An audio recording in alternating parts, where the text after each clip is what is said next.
tough on the defense to decide who they want to go after. Adams and this kid, Wilson, I won't deny what they can do, but nobody else does jack. Pharrell Coast to Coast, only on SportsGrid. Are they definitely done with Daniel Jones from this point? And any shot that Dable is off the sidelines, meaning he gets fired before next season? They have a general manager in Joe Shane. Every big move has to get approval by ownership. So, look, the bottom line is they don't know who their future quarterback is past this season. Tommy DeVito's clearly not the answer. They don't have it. Drew Lock's not the answer. Pro Football Today, only on SportsGrid. Grandma Bear, who owns the football team, probably comes in, gives a little, oh, man, you're such a good little boy out there. Congratulations, the way you coach this football team. I'm never going to fire you. Totally, I missed you. Pinching your own cheek? As I was looking down and did not know we were getting... Oh, Donnie, you got such a good show there with that guy named Ben. Like, that's what your grandma would do to you when you go see her on Thanksgiving or Christmas, The Early Line, only on SportsGrid.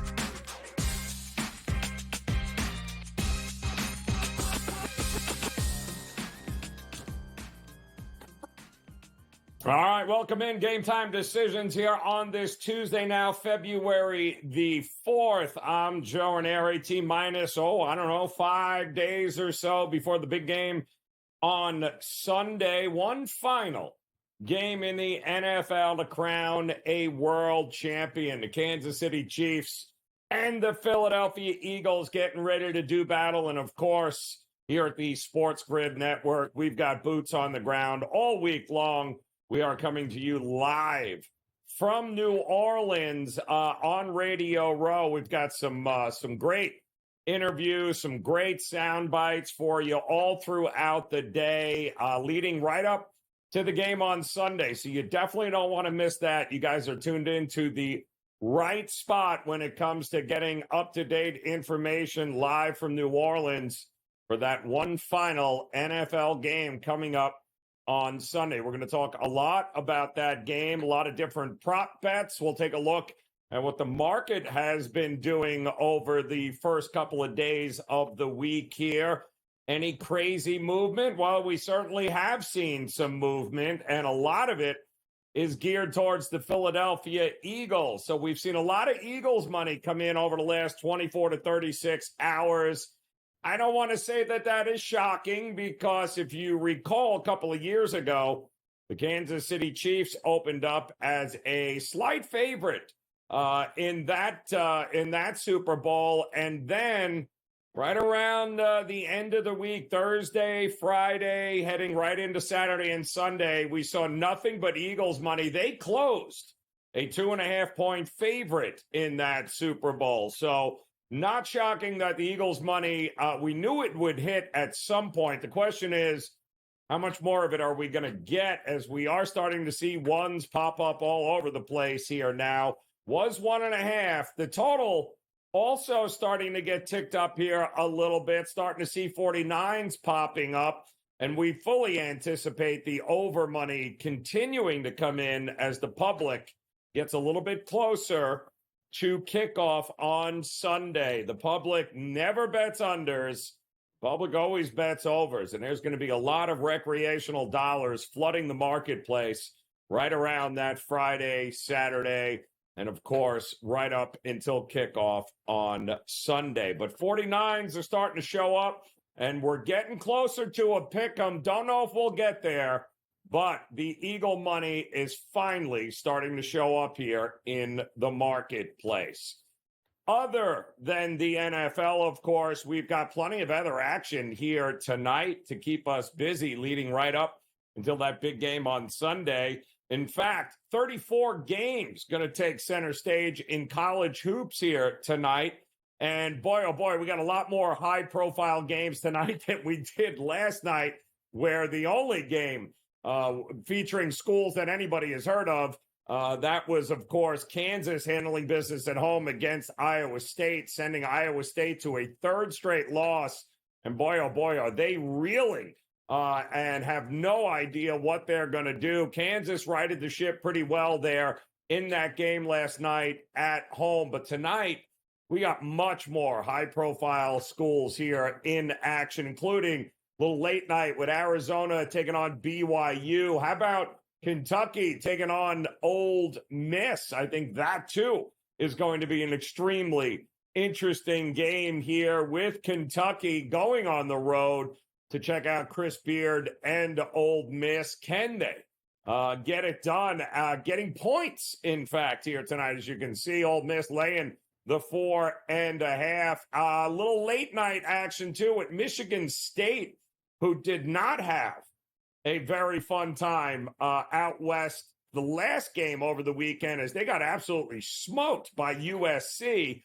Coach Izzo talking about how they got punched right in the mouth. How will Michigan State respond against UCLA here tonight? That one, I think, is interesting, given the fact that I'm starting to see a lot of UCLA money hitting the marketplace here. UCLA, a slight favorite in that game against Izzo and the Spartans. That's coming up a little bit later tonight. But the featured game getting ready here in the bottom of the hour. Who better than a little Big East basketball to kick off this night of big-time action in college hoops? How about Marquette, fresh off just a choking loss to UConn over the weekend, but now they get to go to Madison Square Garden to take on the Johnnies, St. John's. Both these teams vying for Big East supremacy here. Marquette looking to bounce back. St. John's looking to continue their suffocating bully ball defense and make sure that Marquette can't get off here. Ironically enough, for two teams known for their defense, with Shaka Smart, head coach of Marquette, and of course Rick Pitino, the head coach of St. John's, two teams known for their defense. Boy, all the money is coming on the over in this one, as we have seen the total open up at 144, and now I'm even starting to see 148s popping up in the marketplace. So up to 147.5, 148. This is a game in which we've seen nothing but over money, and yet we have a St. John's team that, when it comes to shooting from the perimeter, well, they don't. They are horrific shooting from three, and certainly in league play here. Now, Marquette has been known they can certainly shoot the ball, but Marquette, much more of a in-the-paint type of team here. Going to be tough to get inside the paint and score points from there against St. John's, but man, this is a very interesting total and market move to me in this one, as St. John's shooting right around 27% from three-point range on the season. I don't know that Marquette is a team that we can expect them to turn things around rather quickly, but boy, oh boy, that is an awful lot of points from two teams that don't exactly run up and down the court here. So, ton of variety here tonight. Big 12 in action. Oklahoma State taking on Houston. Houston is not excited in the Big 12, coming off of that overtime loss to Texas Tech, breaking a 33-game home winning streak for them. As you can see, they're laying over 3 touchdowns. That sounds like a competitive game. And yet Oklahoma State walking into a buzzsaw in Houston here tonight. That should be fun. And speaking of Texas Tech, boy, what a unbelievable come-from-behind win against Houston. Takes them to overtime. Their best player and their head coach got thrown out in the first half in that game, and yet they still managed on the road to beat one of the toughest teams in the country in the Houston Cougars. Now they're home. Now they got the coach back. Now they got the best player back. And they're taking on the Baylor Bears who, they gave and handed Kansas the biggest and most embarrassing defeat in the history of Kansas basketball. That's right. Down 21 points. The Baylor Bears, shorthanded with 2 starters out, managed to come back and beat the Kansas Jayhawks, giving them their worst defeat and the biggest blown lead in the history of Kansas basketball. Will Baylor, did they find something? Can they build off of that and go on the road against Texas Tech, who are they in for a letdown after what they just did against Houston? What a game that is going to be. We'll have much more on the college basketball slate. We got plenty of NBA action to talk about as well. We're just getting started as Game Time Decisions continues here on the Grid.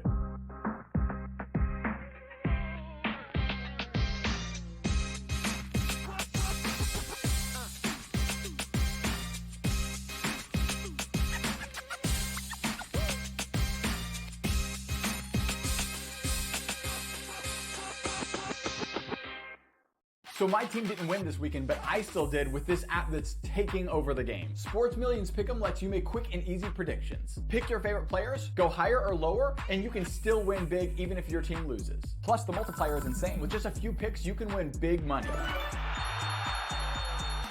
So get on it. They've got a welcome bonus to help you start off your winning streak.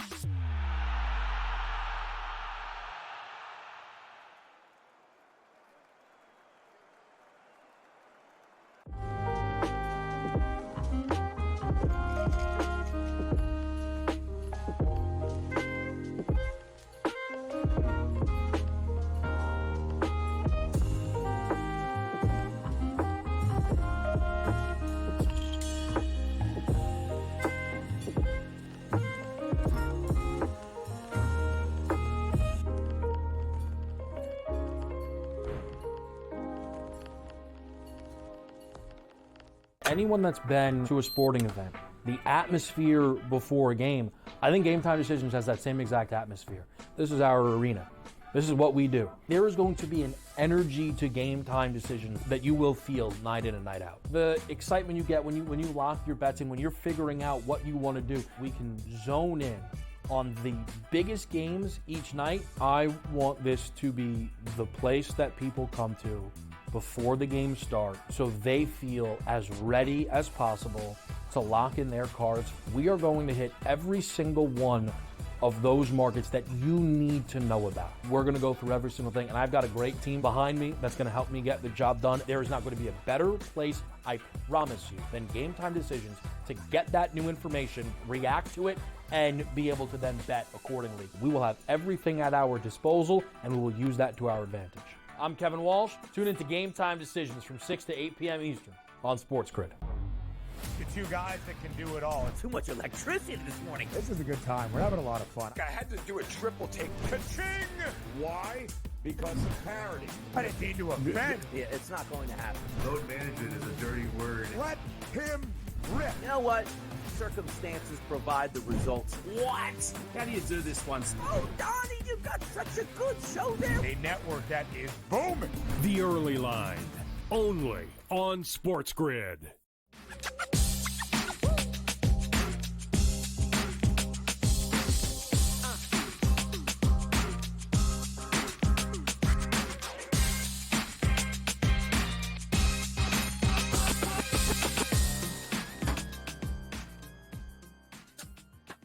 All right, welcome back in here. Game Time Decisions on this February the 4th, as we are T-minus 5 days and counting, of course, till the big game on Sunday. And then, of course, once that's over, it'll be March Madness and, of course, a push to the NBA playoffs.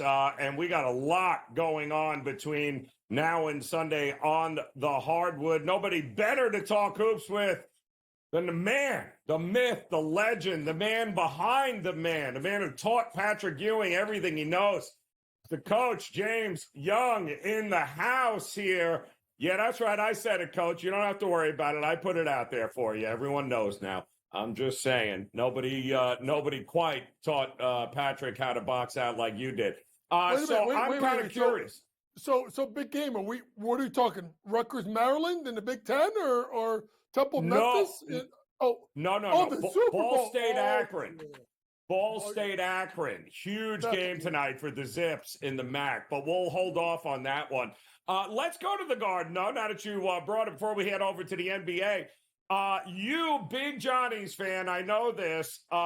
We're trying to figure out why the over money continues to come in here for a St. John's team that shoots 24% from three, Coach, and is not in a rush to get into a track meet against Marquette. But here it is, 148, and the Johnnies laying 2.5 here. If they play their game, I love the Johnnies. The question is, can they maintain that for two halves and suffocate Marquette coming off a loss?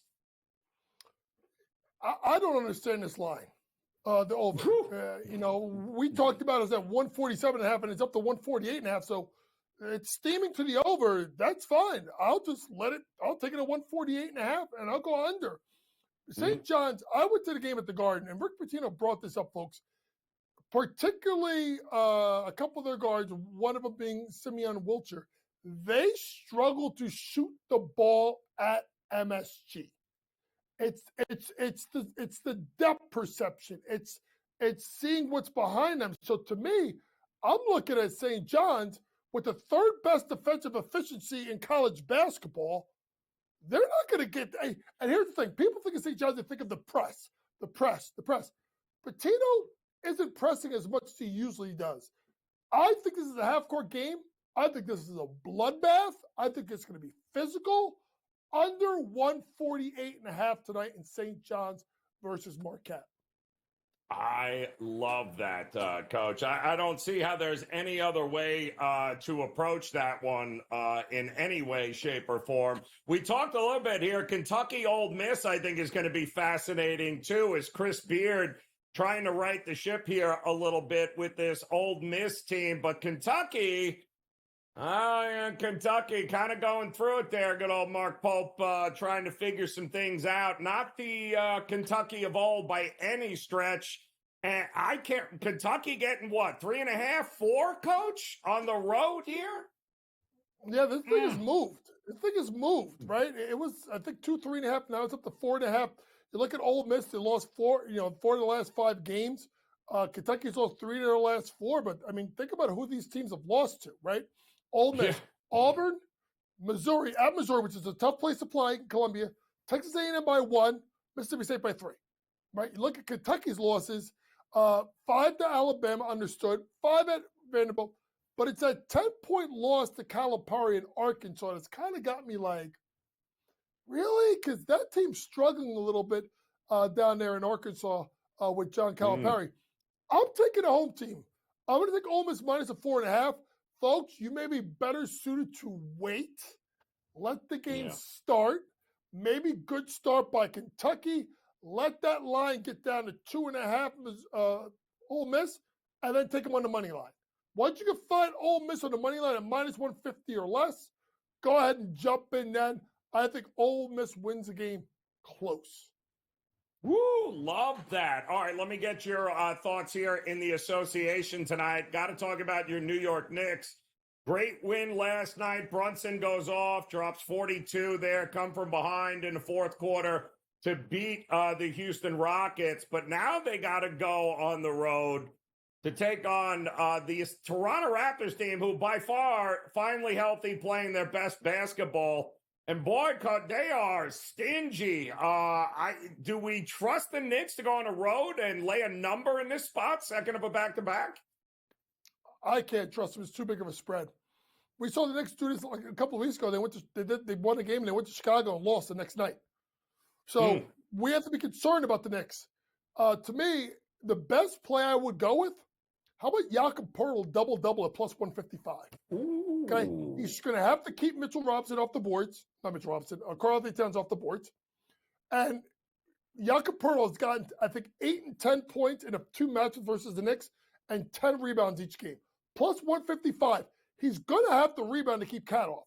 If he scores enough, and we know Cat is not the strongest interior defender, I like Jakob Poeltl double-double tonight, plus 155. If it ain't broke, Coach, I don't feel like fixing it. And backing Cleveland at home, and I don't care who they're playing, has been an extremely profitable endeavor. And when you get Cleveland at this kind of number, -1.5, -2, yes, they're taking on the Celtics, but the Celtics have not been pretty, especially on the road defensively. Is it just take Cleveland? Whoever's at home between these two teams, just bet the home team. Yeah, you do. And Joe, I think you make a good point. To me, when you look at this, it's about the team that's playing more consistently, and that's Cleveland. You look at Philadelphia; they needed a 20-point fourth quarter to beat. Celtics 20-point fourth quarter to beat Philly. They needed a last-second field goal to beat New Orleans. They lost to Houston. That lost by 21 to the Lakers.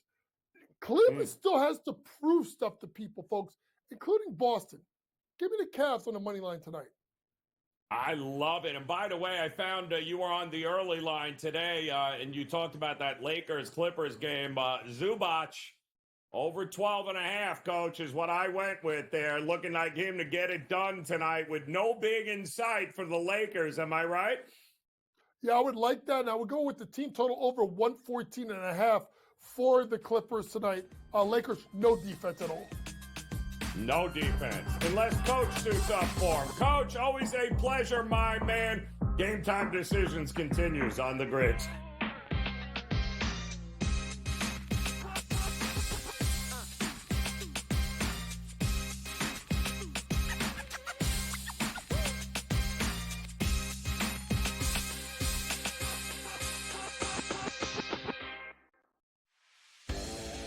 But don't tell anybody. I'm sick of coming here every year and talking about the Kansas City Chiefs. Look, remember a few years ago we were here, people saying, Andy Reid's going to retire. I'm like, no way. When you're riding Seabiscuit, Secretariat, when you're riding a horse that you know can win, who would jump off that? Pharrell Coast to Coast, only on SportsGrid. You want me to solve all this tush-push and fourth down malarkey that goes on with the officials? Here's a crazy idea. Get rid of the worst rule in the NFL, and that is forward progress. How about this? Where I knock your ass in the ground is where the ball goes, period. Let's end this whole conversation. Like, if I drop you back 4 yards, then you lost 4 yards. If we get rid of forward progress, this tush-push and everything else is taken care of. Where I put your tail on the ground is where the ball goes. End of conversation. It's the dumbest rule and the most arbitrary rule. The only thing that is a worse call in the NFL than forward progress is the punt that goes out of bounds when you watch the official walk down the sideline having absolutely no clue where that ball crossed over. All I can think of is that Price is Right game go do-de-do-de-do, do-de-do-de-do, as he's walking down the sideline, arbitrarily trying to figure out where the ball crossed over because he's got no clue. The Early Line, only on SportsGrid.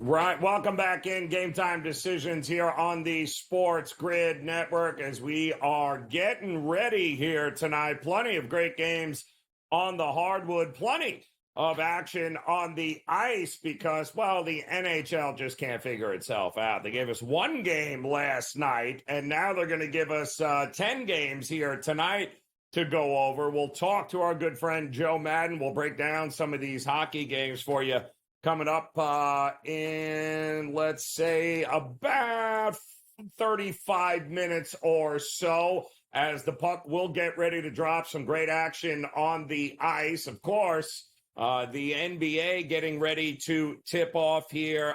Dallas at Philadelphia will be your early game tonight just after top of the hour, a game in which, well, the Mavericks are trying to pick up the pieces and figure out where to go from here, where, just 72 hours ago, they were hoping to get one of the greatest generational players in the game when Luka Doncic, maybe they're possibly what could have been their greatest player in the franchise history. And that's saying something since, Dirk played there for about 20 years, but they're trying to figure out where to go from here. And they're going to have to do it without Anthony Davis, their newest addition, until he can get the abdominal issue all taken care of. But in the meantime, they do have Max Christie, I believe, available to them here tonight, and Kyrie Irving and P.J. Washington and Klay Thompson and Gafford and Najee Marshall. You go down the list here. These guys, none of them played in the last game on Sunday, I believe, when we all woke up to the news that Doncic was going to be a Laker. They played nobody in that game, and a 50-19 first quarter, and that was about all you needed to know about the Dallas Mavericks' reaction to losing Luka Doncic. But they've had a couple of days to digest. They're taking on a Sixers team that has been playing its best basketball, most competitive basketball that we have seen, especially given the fact that they still don't have Embiid. And doesn't look like they're going to get him back anytime soon here. Also no Paul George, but Tyrese Maxey has been phenomenal. So is Eric Gordon here. Looks like Caleb Martin is going to be back here tonight. And when you look at what the Sixers have been able to do, when you look at what the Sixers have been able to do over the last couple of weeks, man, they haven't met a three-point shot they have not liked to take. They are averaging at least 230 points a game here, especially at home. You've got a Dallas team that was embarrassed but didn't play anybody last time out. Now they'll have everyone back on the court. I do think we'll get a much better offensive effort from Dallas here tonight. And the Sixers, listen, if it ain't broke, don't fix it. They have no intention of playing defense, but they can score with the best of them. They went over this number against Boston last game there. They did blow a pretty big lead in the fourth quarter. They allowed the Celtics to get back into this one. But I definitely think that the 76ers going to have 115, maybe 117 points in them here tonight. And I think Dallas can match them. I think this is going to be a fun one. I think a little less defense, a little more offense tonight, as this opened up at around 224 and a half, and we've seen nothing but over money come in, and I agree with it. I think Dallas, the easiest way to get past Luka is start winning some games, and they'll have an opportunity to do that here tonight. And, of course, that will be the first game on the slate, followed up by the marquee matchup of the night, and that being the Boston Celtics taking on the Cleveland Cavaliers. And listen, we talked about it with the coach, James Young. The Cavs have just been that dominant at home, and they've already beaten the Celtics at home this year. If it ain't broke, we ain't fixing it. And listen, we know, and I believe that was a 115-111 game in Cleveland. And then, of course, I believe the Cavs went to Boston, and, well, that didn't work out all that well. So home court matters to these two teams. I think it's going to matter tonight. I like the way Cleveland has been blowing teams out here as of late. I do not like what I've seen from the Celtics defensively, especially on the road as of late. I got no problem laying this kind of short number with what I think might be the best team in the East, in the Cleveland Cavaliers. We'll have much more on the NBA slate when Game Time Decisions continues on the grid.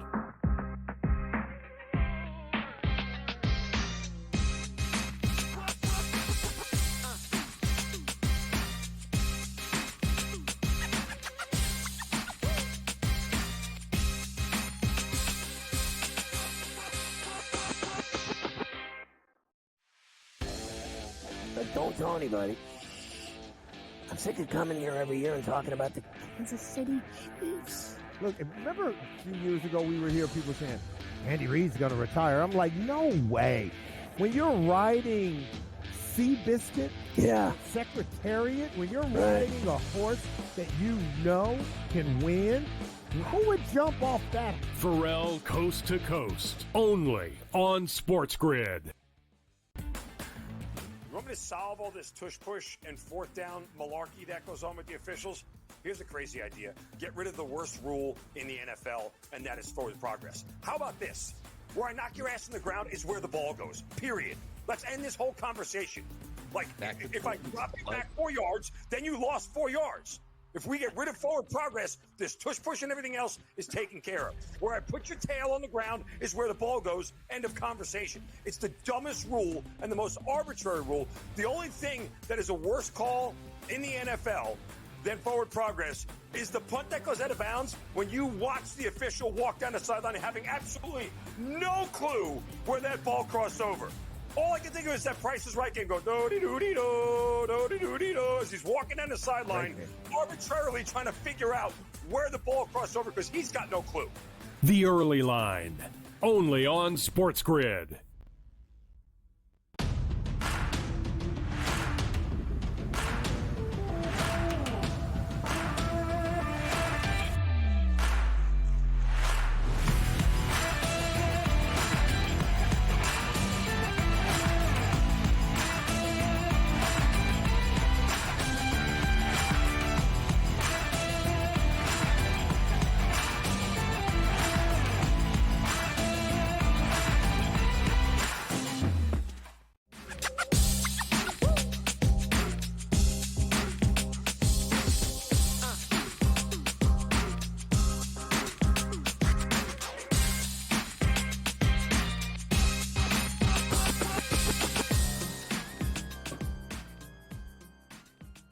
All right, welcome back in. Game Time Decisions here on the Sports Grid Network as we're getting ready for a big night on the hardwood tonight, especially in college hoops as we had to sort through it last night in those 13 games that we were trying to decipher. Where is Nicholls State again? I'm not quite sure, but we certainly have some big name programs in action here tonight. A little something for everybody. The Blue Bloods, the high profile games in full effect, and nobody I would want to break these games down with more than our good friend Colby Dant in the house. And he's already getting ready, I can tell you.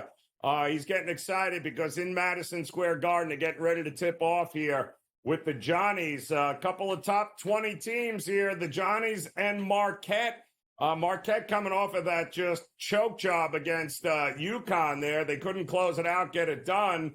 The Johnnies just keep winning. I mean, and it's not pretty a lot of the times, but here they are in the Garden. Pitino's going to be dressed to the nines. I don't think Shaka Smart cares, Colby. How are we looking at this game? Yeah, I mean, I was just noticing it tipped right as so it just tipped right now, but yeah, I like St. John's, and I think a lot of it has to do with the way Marquette beat them down last year. I know the Johnnies have won a good amount of games in a row. I think it's 9, but definitely think St. John's is the play because they're at home here. And the fact is this team is much better defensively than a year ago. Yes, they still have struggles shooting and scoring the ball. They're good for like a 5-minute drought of no scoring every single game. But yeah, I think the under is the play, and I think the Johnnies are the play because I think you know the way that they're playing defense, they're 3rd rated in the country from a defensive rating standpoint. That was not there a year ago. And then Marquette is also a pretty strong defensive team. They're right around 50. So I think the under is the play, and I also like taking the Johnnies minus the points because I just think Pitino. You know, he's on borrowed time. I think he realizes this, man. And the way Shaka beat them last year, I think he has this one circled.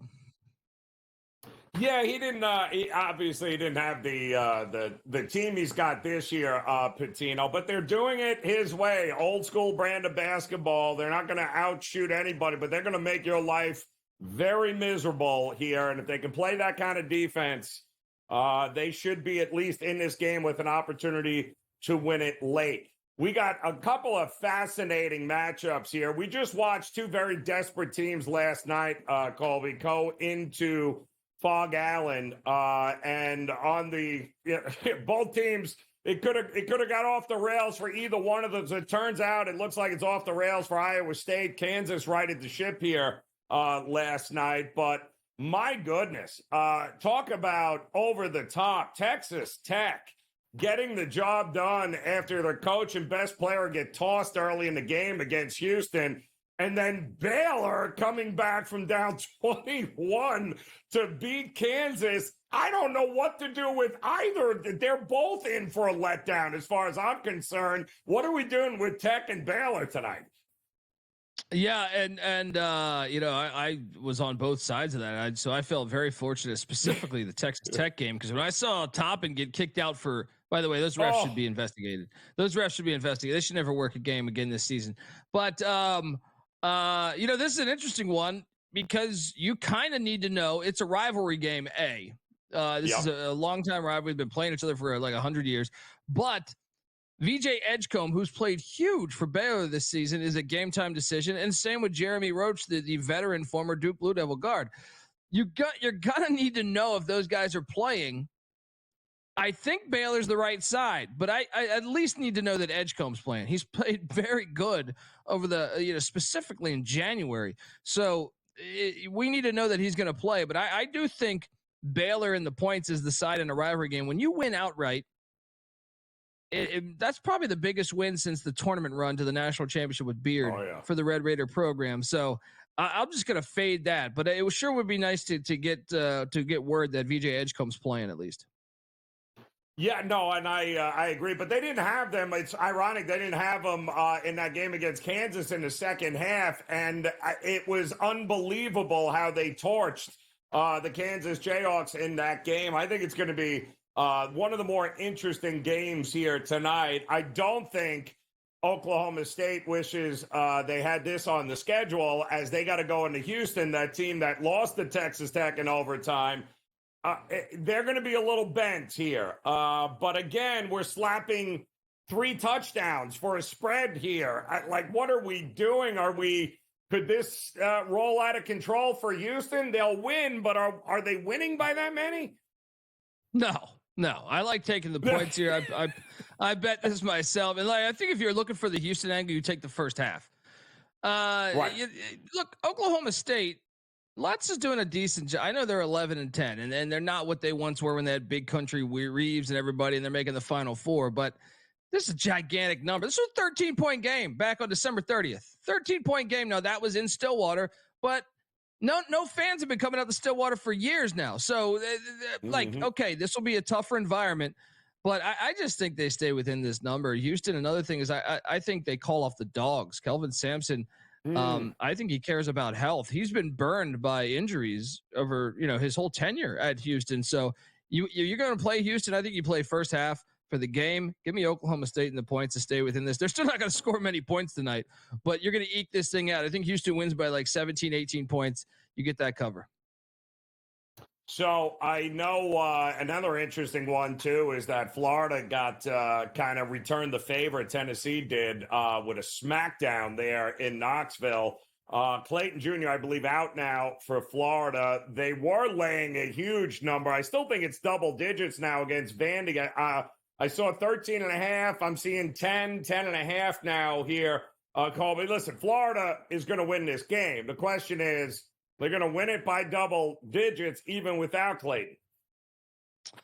Yeah, I mean, Clayton's such a veteran player. He's a very good player for them, too. That's a big loss. But I took the Gators. I just thought, and I know it's a tricky spot because they have at Auburn on deck, the number 1 team in the country. Mm-hmm. But I just think the way they got beat down against Tennessee the other day, you come back to the Swamp. Vanderbilt has been a pretty good team this year. Mark Byington bringing his whole JMU team. Basically, he's Cignetti. He's basically Kurt Cignetti, but for basketball. But I mean, they lost by 30 at Oklahoma. I think Florida, it might take the whole game to get there, but I think they'll get there. I like laying that number. Mike, not Mike White, Todd Golden has this program. I honestly think they're national. I actually think they're national championship contenders this year. Now, obviously, they need Clayton healthy for that, but I think they're legit contenders. And remember, the last time they played Vanderbilt, they lost. So I think that revenge is on the mind. It's been a year, but some of these guys were on that team last year. So give me the Gators laying that number. Yeah, I think they'll get back on track in this one. I don't know about Kentucky, man. This is a terrible defensive team. Lamont Butler wasn't available in that Arkansas game, and boy, he's really the only guy that can play any defense for him. This feels like going on the road against Chris Beard.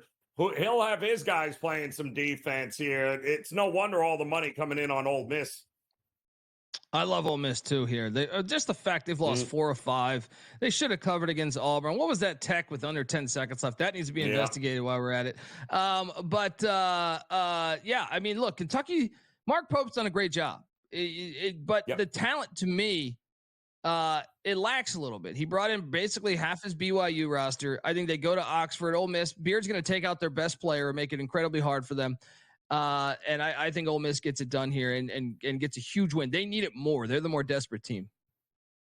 Yeah, no, I think Ole Miss and Chris Beard, they'll have this crew ready to go. They're going to make life difficult for Kentucky. All right, we got some more big games on the West Coast we're going to talk about. And Colby Dan back for another segment here on Game Time Decisions on the Grid.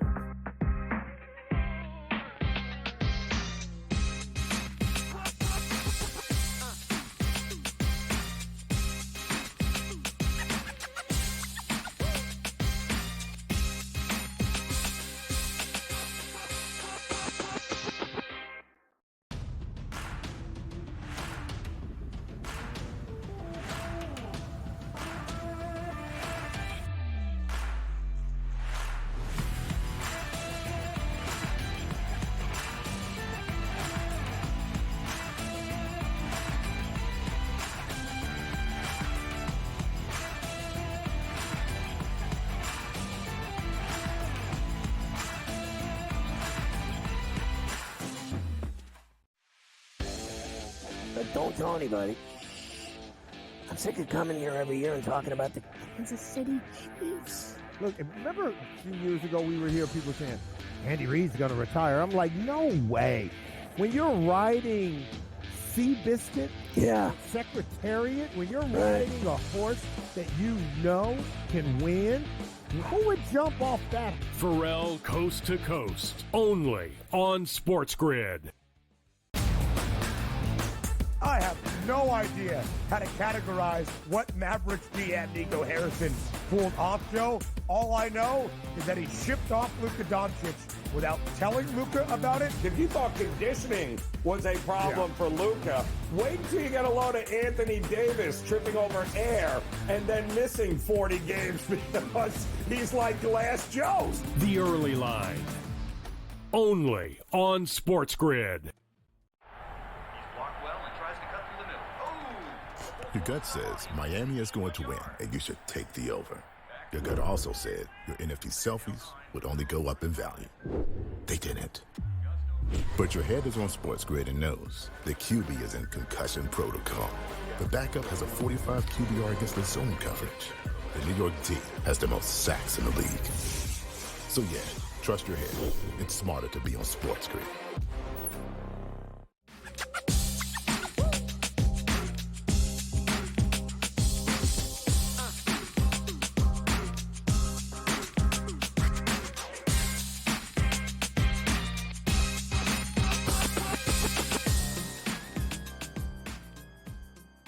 All right, welcome back in Game Time Decisions here on the SportsGrid Network as we're about 6 minutes in to the St. John's Marquette game, and we've got a whopping 12 points on the board. I'm still scratching my head how we didn't take out a second mortgage there, Colby Dan, on the under. But it's a lot of basketball still to be played, but it is definitely physical. I'll tell you that right now. St. John's looking to impose their will on Marquette, and they don't seem to be backing down in this one. But Still got about 14 minutes to go in the first half in that one. I love some of these West Coast games tonight, your neck of the woods.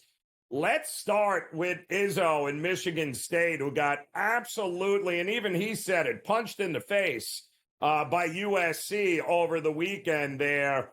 Boy, oh boy, it's all of a sudden Musselman seems to have USC turned around.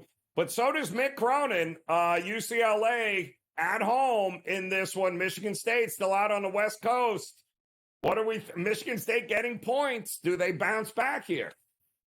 Yeah, Mix does have UCLA. Ever since he yelled at his players for like a week straight and his house burnt down, I think whatever happened there, it worked out. But I like Sparty here, and there's a trend I think that we should pay attention to.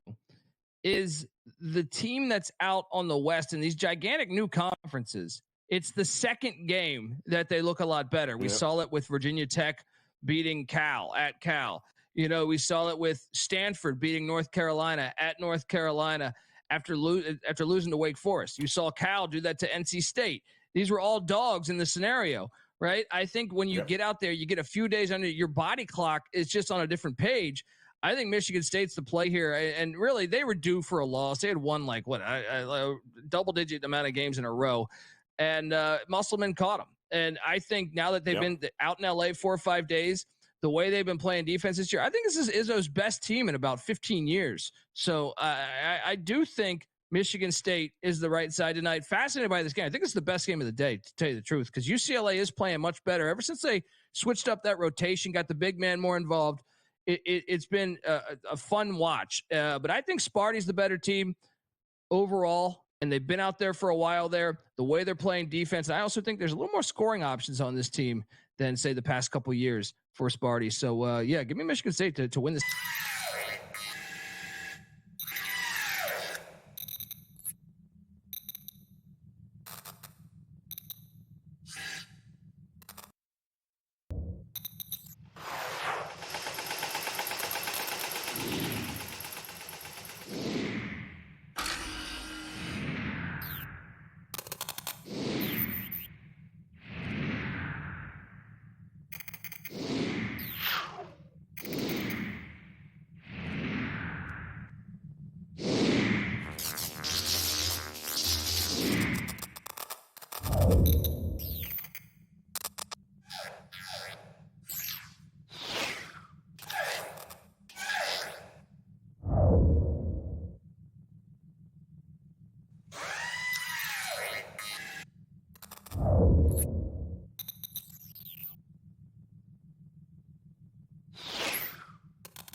Adams and kid Wilson, I won't deny what they can do, but nobody else does jack.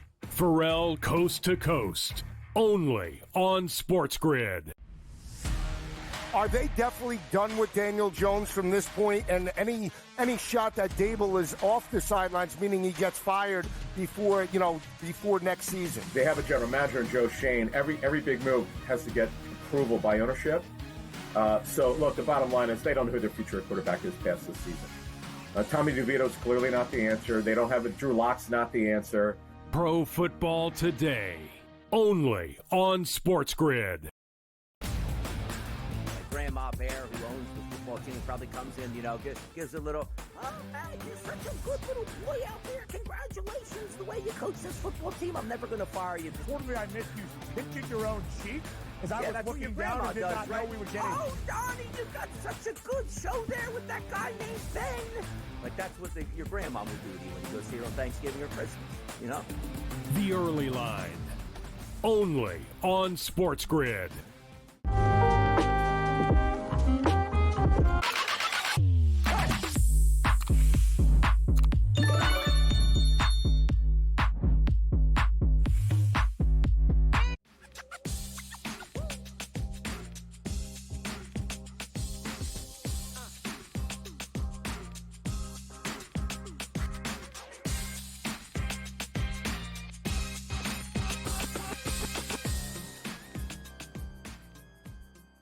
All right, welcome back in Game Time Decisions here on the Sports Grid Network as we get ready to close out this hour together. We've got plenty still to come here in the NBA, NHL, as well as college basketball, but now would be a good time to check out with our good friends Joe Madden, Tom Vecchio, as they, without a doubt, have a Sports Millions pick'em for us here tonight. What are we looking at, guys? Happy Tuesday, everyone. We've got a loaded day out there on the ice. And with that, Tom, let's get into some Sports Millions pick'ems. I'll let you go first. Yeah, a huge slate on the ice tonight. Last week of NHL action before the break. We had 2 winners last night. So tonight, going to the ice, New Jersey Devils. Let's turn to their top defenseman, Dougie Hamilton, higher than 2.5 shots on goal. The Devils, they've been a bit up and down as of late, not finding a whole lot of consistency. Obviously, losing Markstrom in net isn't great, but love the spot for them to bounce back after a loss to the Sabres the other night. Tonight, they're going up against the Penguins. We look to Dougie Hamilton in the 14 games since the start of January. He's been on at least 2 shots on goal in 11 of those 14 games, so he's in play to hit this every single night. We look to the Penguins defensively this year. Not good. This year, they're allowing the 10th most total shot attempts per 60 minutes in 5v5 situations. I like Devils to win, and I think Dougie Hamilton plays a big part tonight. What do you got? Okay, I love that you're looking at a defenseman there because I've also got a defenseman circled. I've got Cale Makar circled here for the Colorado Avalanche. Now, the Colorado Avalanche coming off a couple of wins here will take on tonight the Vancouver Canucks. And we know Vancouver just hasn't been that solid at home. Demko expected in goal, and his numbers are just not where we'd like to see them coming back from the injury this season. And I do think Cale Makar on the top defensive line, he's also on that top power play unit, averaging right around 25 minutes per game out there on the ice, should be able to come out nice and strong in this one. And when we look at him versus the Vancouver Canucks in his career, he's had a lot of success being able to get those assists. Cale Makar, higher than a half assist today is where I'm going to lock in here on Sports Millions. In his last meeting versus the Vancouver Canucks, he was able to get that assist on the board back in December. And then over his career versus them, he's been able to get 3 goals and 12 assists in 10 games. So I do think Cale Makar is in for a big night out there. Look for him to go higher than a half assist, Tom. Of course, on that top power play, no more Mikko Rantanen, but McKinnon is still there. Still there for the Avs, obviously. Plenty of scoring potential. We'll be back to NBA tomorrow and close out the week with some football. It's going to be a great week, you guys, so make sure you come back and join us here for your Sports Millions Pick'ems.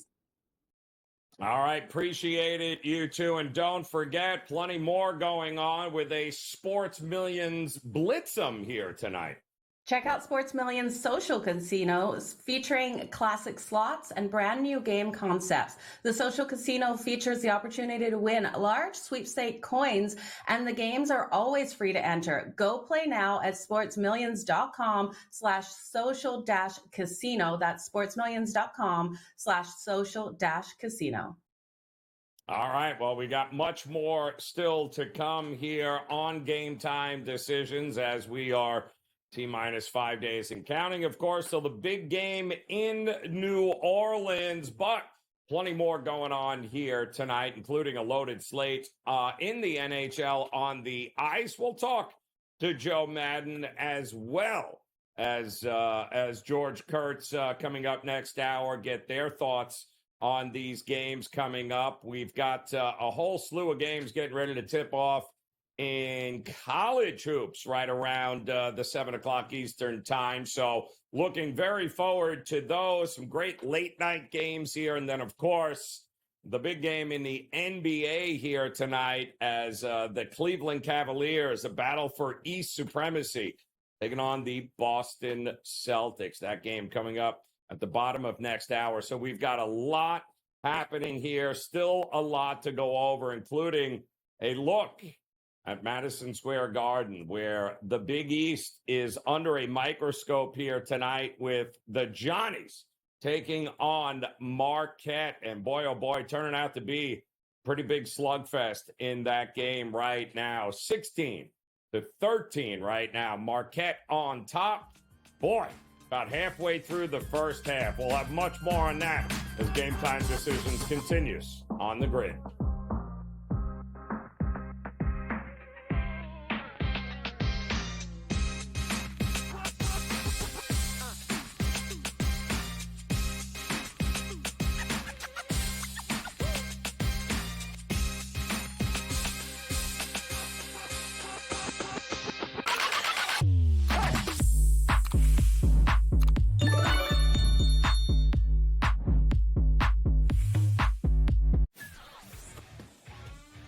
together, both Devontae Adams and Garrett Wilson had huge nights. Aaron Rodgers loves the two big targets, and he says if this is going to happen, going to be very tough on the defense to decide who they want to go after. Adams and this kid Wilson, I won't deny what they can do, but nobody else does jack. Pharrell Coast to Coast, only on SportsGrid. Are they definitely done with Daniel Jones from this point? And any shot that Dable is off the sidelines, meaning he gets fired before next season? They have a general manager in Joe Shane. Every big move has to get approval by ownership. So, look, the bottom line is they don't know who their future quarterback is past this season. Tommy DeVito's clearly not the answer. They don't have it. Drew Lock's not the answer. Pro Football Today, only on SportsGrid. Grandma Bear, who owns the football team, probably comes in, gives a little, oh, man, you're such a good little boy out there. Congratulations, the way you coach this football team. I'm never going to fire you. Quarterly, I missed you pinching your own cheek as I was that's what looking your down grandma and did does, not right? know we were getting. Oh, Donnie, you got such a good show there with that guy named Ben. Like, that's what your grandma would do to you when you go see her on Thanksgiving or Christmas, The Early Line, only on SportsGrid.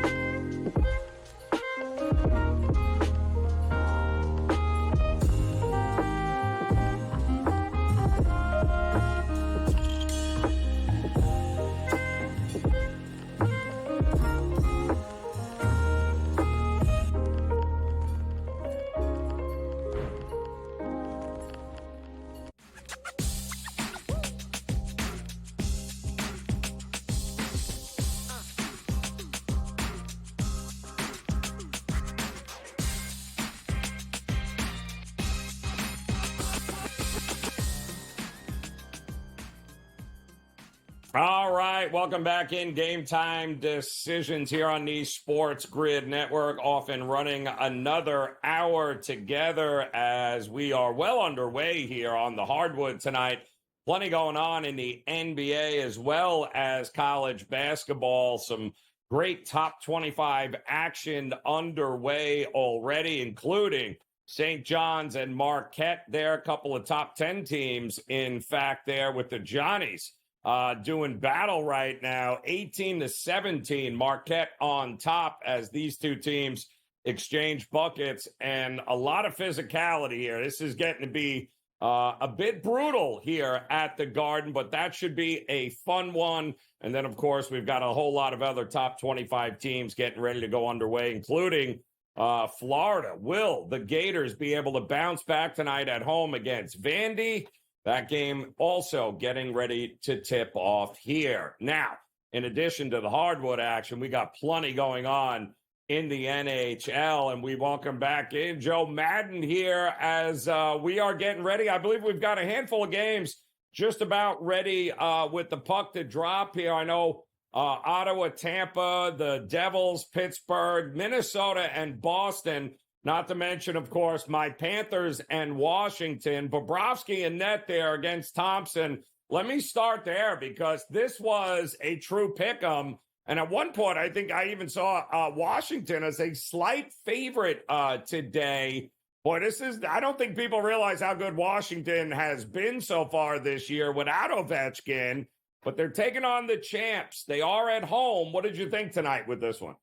Yeah, this is a really interesting one. So Logan Thompson versus Bobrovsky. We know the Florida Panthers rolling in here so hot right now, Joe. They've won their last 3. They're 7-3 in their last 10. And when you look at the Washington Capitals on the surface, yeah, they've lost their last 2, but that was an overtime loss to the Winnipeg Jets in their last game out. That was a higher scoring game than I expected, with both of those offenses really clicking. Hard hitting though, 5-4. Win for the Jets, but you also look at the Washington Capitals. They have won 7 of their last 10, and one has gone to overtime. There are 2 straight up losses. This team is so strong at home, and I love what they bring to the table. I'm expecting a playoff style hockey game here. I know a lot of people thinking we'll get a lot of goals in this one as the offenses really drive this game, but I think this is going to come down to the goaltending. Now, I do think Ovi's going to get that goal, though. You look at Ovi versus Bobrovsky, 13 career goals versus him. Ovi scored in the last 2, so I would look for him to continue rolling hot. But I think the Capitals, you're getting such a good price on them here at home. That's the way you want to look. And I want to look at that first period. If this one goes over, it's because we see things go crazy in that third period. I think we see that first period so tight defensively. I'm going to take the no goal in the first 10 minutes. That's coming in at plus 108, and I'll definitely be holding my breath there, Joe, hoping neither team gets any puck luck. Yeah, what did you think about the Devils tonight getting ready to take on Pittsburgh in this one? What are we looking at? 5.5, 6 in this one? Where were you leaning towards? This is a really hard one to look at the Devils and lay that juice because we do have a goaltender, Nico Dawes, stepping in between the pipes here for the New Jersey Devils instead of Jake Allen. Now, he did come out in relief for Jake Allen in the third period of their last game because Jake Allen allowed all of those goals to come in by the Sabres, and the Devils tried to make a comeback, but it was too little too late. He only faced 7 shots on the Devils only got 7 shots, allowed 7 shots on him by the Sabres in that matchup. And I do think in this one, we're going to see a Pittsburgh team that is so hungry here at home. They've won their last 2. And I think while the Devils have dominated them, they're going to push them. Now, I think the way they push them is they push the Devils to have to outscore the Penguins in this game. I do trust in the Devils. I trust in this offense to be able to get the goals up on the board. I'll take the Devils team total over 3.5 goals. We're getting plus money, and we know this team with Jack Hughes, Jasper Brack, Dougie Hamilton, and Luke Hughes really is firing on all cylinders. I can count on them to put up those goals tonight, Joe. Yeah, I'm with you there. I think that goals are definitely coming. Sorokin against Hill, the Islanders at home. Vegas, the East Coast, not kind when they took on the Rangers a couple of nights ago, but they got the Islanders tonight, who have also... Well, they've been red hot, too. So, low-scoring game, high-scoring game. What do you think in this one?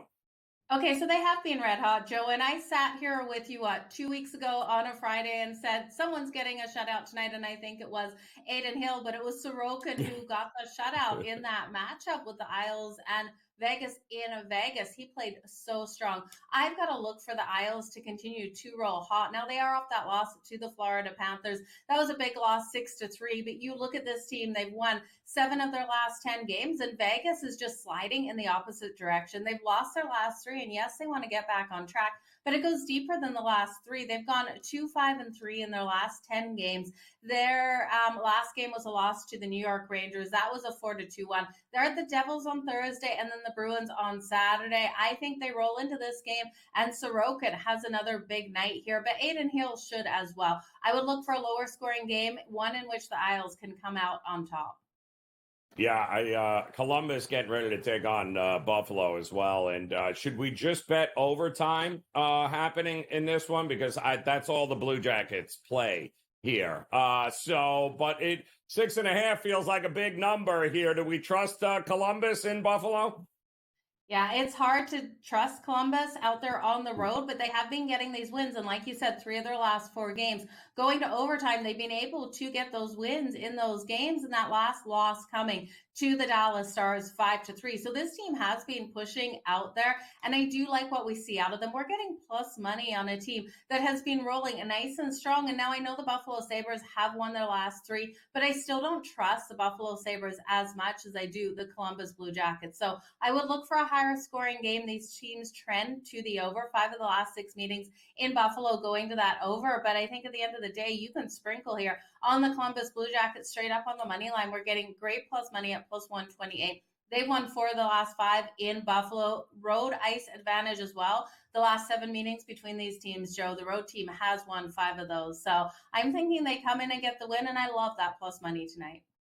Yeah, don't mind that at all. What are we thinking about? I believe there was a goalie change here, but Carolina and Winnipeg getting ready to drop the puck at the top of next hour. Another low total, 5.5.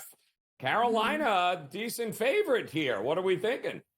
Yeah, so I'm concerned about Carolina because we are hearing that illness has broken out with this team, and there's players that might not be 100%. So looking at them, it looks like Eric Crombie will get the start for the Winnipeg Jets and not Connor Hellebuck like we had hoped. But Eric Crombie has come in strong and been able to get some wins. You're looking at a Winnipeg Jets team that has won their last 6 games. They're coming off that big win versus the Washington Capitals in overtime, 5-4. They are home off a 3-game road trip, which is normally a fade for me, but this team is sitting first in the Central. You've got to look how that power play is clicking, how that kill is clicking. And I know Carolina, I have a lot of faith in them, Joe. I just don't think they get it done tonight. So give me the Winnipeg Jets here.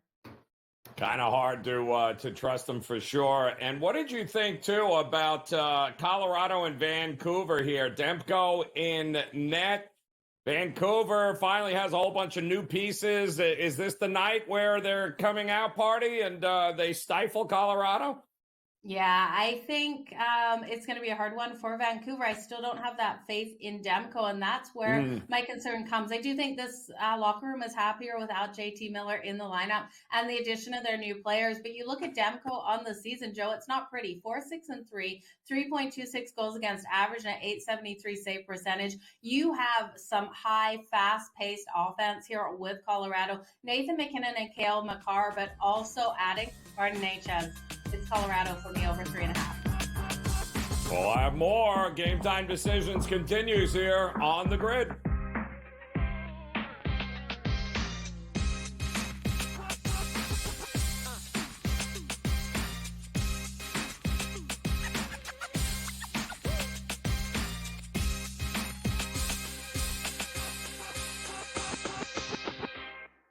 So my team didn't win this weekend, but I still did with this app that's taking over the game. Sports Millions Pick'em lets you make quick and easy predictions. Pick your favorite players, go higher or lower, and you can still win big even if your team loses. Plus, the multiplier is insane. With just a few picks, you can win big money.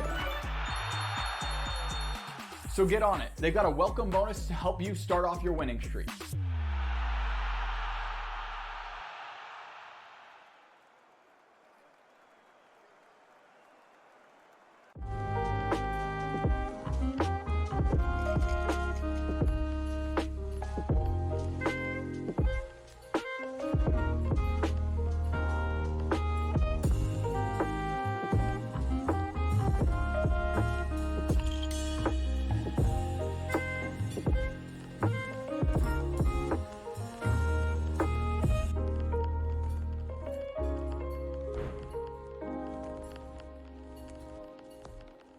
Anyone that's been to a sporting event, the atmosphere before a game, I think Game Time Decisions has that same exact atmosphere.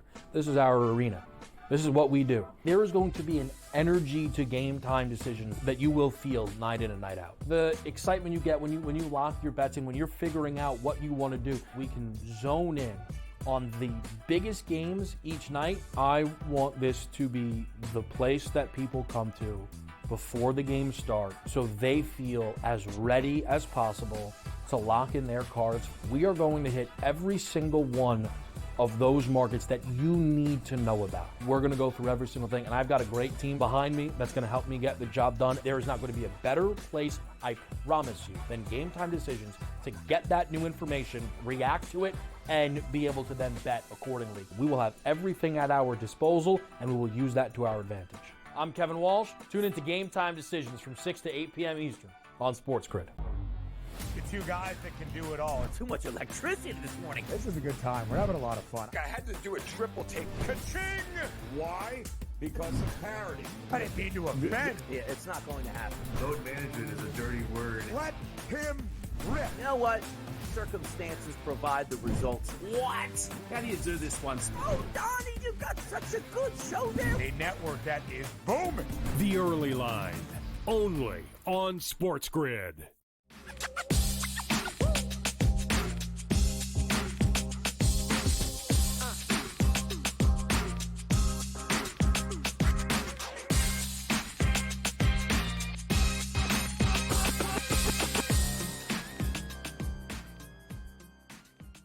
All right, welcome back in. Game Time Decisions here on the SportsGrid Network as we've got a loaded slate on the ice here tonight. The NHL in full effect as we, of course, T-minus 5 days and counting until the big game on Sunday. But we got plenty of big games on the ice here tonight. Joe Madden back with us here. And, Joe, we got a pretty interesting one in St. Louis as well as Edmonton getting ready to take on the Blues. Skinner versus Bennington. The money has come in on St. Louis, ironically enough. What are we doing in this one tonight? And rightly so. I look at the St. Louis Blues team, Joe, and they're so gritty out there. I love what this team brings to the table. They can win in higher scoring games, so they can also have that lockdown defense and be able to get wins over teams like the Edmonton Oilers. Now, this isn't going to come easy for them, and I do think this game, strong goaltending matchup, I think it's going to be a lower game, but I do give the edge to the St. Louis Blues. Philly taking on Utah, the hockey club here tonight. Utah seeing a whole lot of money early on in this one on the home ice. What were you thinking?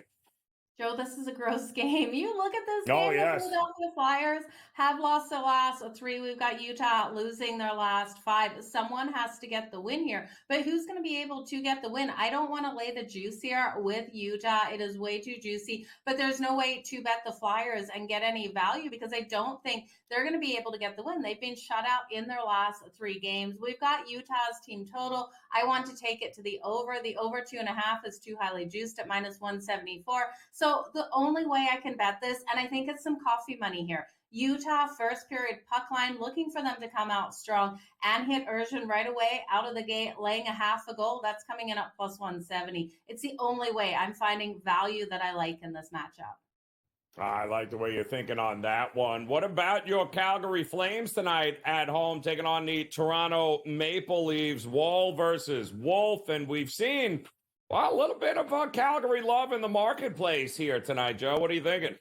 Yeah, and rightly so. This team is playing above expectations this season, sitting 4th in the Pacific. They are sitting in a spot here for a wild card spot in the Western Conference. So I love what we're seeing out of the Calgary Flames, and we know their strong suit is at home. 16-8-3 at home on the season, and Dustin Wolf getting the start where he is absolutely lights out. Joseph Woll on the other side here for the Toronto Maple Leafs. I'm expecting this to be a lower scoring game. I'm looking at the under in this one, but if you want to look at a couple playmakers, Joe, I would look at Nazem Kadri. Kadri is so strong at home for the Calgary Flames. And then Austin Matthews really has been lighting it up. He's been able to come out nice and strong in the last 10 games, 7 goals and 3 assists in his last 10. So while I think this is an under game, I love the under in the first period, the under 1.5. I do think you could look at Matthews and Kadri in some way to look at their points or their goals tonight. Yeah, not a bad way to look there at all. How about Dallas Ottinger tonight taking on Anaheim here? And, well, it's the biggest line, I think, on the board here tonight, and I guess with good reason. But Dallas on the road, and we've certainly seen Anaheim be pesky enough here in a big dog role. What do you think? Yeah, Anaheim really has been pesky, and they're coming off that win versus Montreal, in which they never gave up. Montreal went up really quick, Joe, and Scott Wetzel and I were live on the grid for that game. Anaheim became a plus 650 underdog in that one and came back and got the win. So looking at those lines, live betting them is so beneficial out there on the ice because as soon as momentum shifts, it really shifts, and Anaheim was able to get that win. Looking at them tonight, Troy Terry wasn't in the lineup in that last game. Still not sure if he is going to be playing tonight, but Jake Ottinger has been so solid between the pipes. I really struggle to see the Anaheim Ducks going over 2.5 goals. So I'm going to take their team total under 2.5 goals here versus the Dallas Stars. Ottinger has been so great, and we know the defense here of Dallas can really lock down. I don't want anything to do with the full game total because it is Gibson expected here for the Anaheim Ducks. And the Dallas Stars, if they decide to turn it on, they could push this one to the over. If they allow 2 goals out of the Ducks, they score 4. We're going over that 5.5. Yeah, they're good like that. And, of course, late game there, Montreal taking on the San Jose Sharks here. Boy, just when you thought Montreal turned a corner, it's like, wow.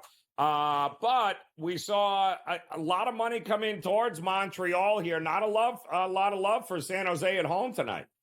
Which is kind of surprising, right? The San Jose Sharks have been decent out there on the ice when Celebrini and Toffoli are clicking together. This team is looking great. And I think this one, you've got to really look at the storylines of the two young rookies out here versus each other. We've got Celebrini here for the San Jose Sharks versus Lane Hutson for the Montreal Canadiens. And when we actually look at the Calder Trophy, Celebrini is the clear favorite. He's almost a minus 170 favorite, with Hutson coming in at plus 170. Hudson actually has more points out there on the season than Celebrini does, with 39, and Celebrini coming in with 37. So I do think it's these rookies versus each other tonight. I would look at Celebrini for the anytime goal. Lane Hutson out here for the point, probably by the way of an assist.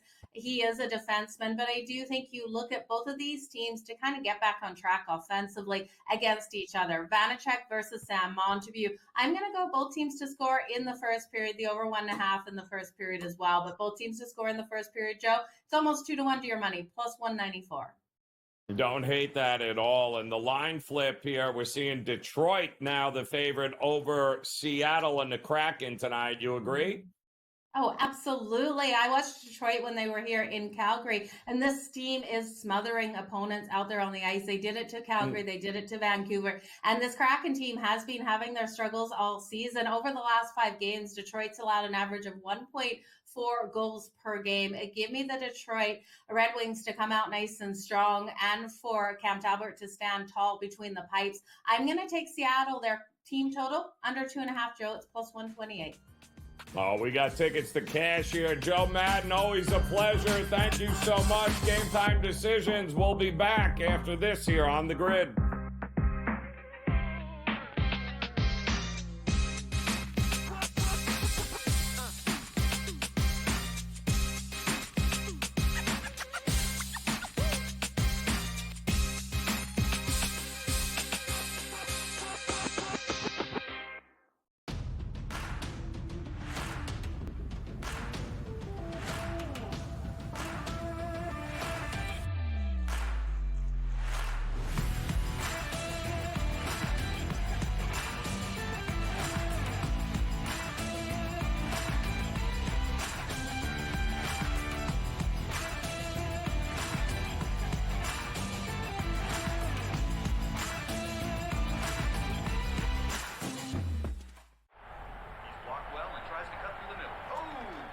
Your gut says Miami is going to win, and you should take the over.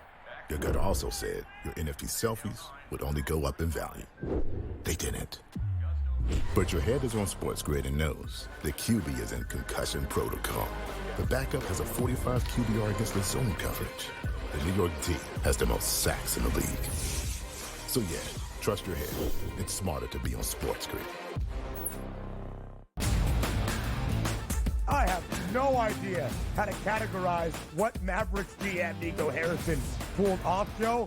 All I know is that he shipped off Luka Doncic without telling Luka about it. If you thought conditioning was a problem for Luka, wait until you get a load of Anthony Davis tripping over air and then missing 40 games because he's like Glass Joe. The Early Line. Only on SportsGrid.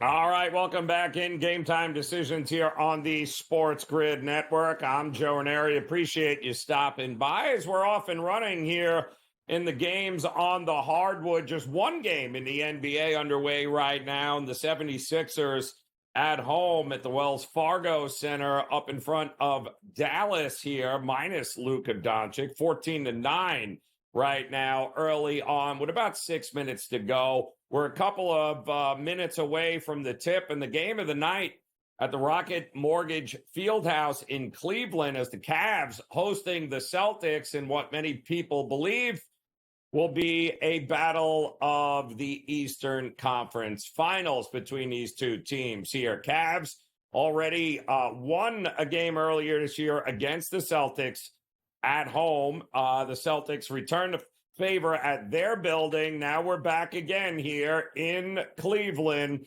Small number there, 239 is the total here as we're starting to see the over money. I think that should be a fun one. And then, of course, the New York Knicks looking to keep their streak rolling, taking on the Toronto Raptors in Toronto. Knicks coming off a 5-game homestand in which they went 4-1.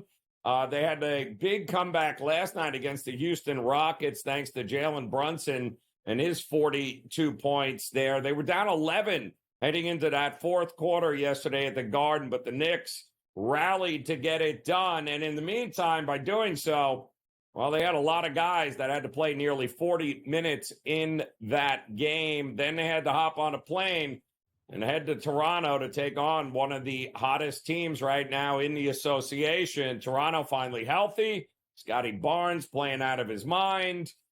They are getting the home team 5.5, 6 points here. Feels like maybe not a bad spot to back them in that one. Also still to come here tonight, the Miami Heat taking on the Chicago Bulls in Chicago. And Chicago, well, it's a new era there, isn't it? As they are just an absolute disaster. No Zach LaVine anymore. Much less anything else unless it involves saving money. And the Miami Heat coming to town, they are pretty much looking for anybody at this point along the way to take Jimmy Butler. But the Miami Heat feel like maybe this is a decent spot to look to them to be able to get a W on the road. And then, of course, the red-hot Portland Trailblazers. That's right. Nobody talking about Portland, but yet they are quietly winning games and covering games. And they got one tonight against the Indiana Pacers, who have been the best team in the NBA since January 1st. They have been really good, have figured things out, laying 5.5 to Pacers on the road. That's a tough ask here tonight. Don't be shocked if Portland keeps this one with an opportunity to win it late on their own home court. And then, of course, the final game tonight at the Intuit Dome in Inglewood. That'll be the LA Clippers taking on the LA Lakers. The Luka Doncic era underway in LA, but you won't have Luka Doncic just yet as he's still recovering from a calf injury. But you will have Norm Powell and Kawhi Leonard and Zubac and just about every other starter of the Clippers here, which is why this game is lined right around 7.5, 8 points. Listen, I'd be shocked between now and the trade deadline on Thursday if the Lakers aren't making another move or two to try and get some sort of another big somewhere along the lines here, as Anthony Davis was their center. And while he is no longer on the team, and you can forget about defense, Luka is not going to bring any defense to the table in any way, shape, or form. So the Clippers, it feels like, can kind of name their score in this one. I love Norm Powell to go up and over his points prop in this one tonight. 21.5, 22.5 points. No reason to think the Lakers are going to provide any resistance on the defensive end in that game. So we got plenty to be excited about tonight in the association. We got a lot going on in college basketball. They're at the break. Marquette up 31-30 at Madison Square Garden over the Johnnies. It's a battle for the Big East here. And we still got plenty else to go over here, including that game on Sunday. You might have heard of it. It's happening in New Orleans. We'll dive into some of the prop numbers. We'll do that with our good friend George Kurtz when Game Time Decisions continues on the Grid.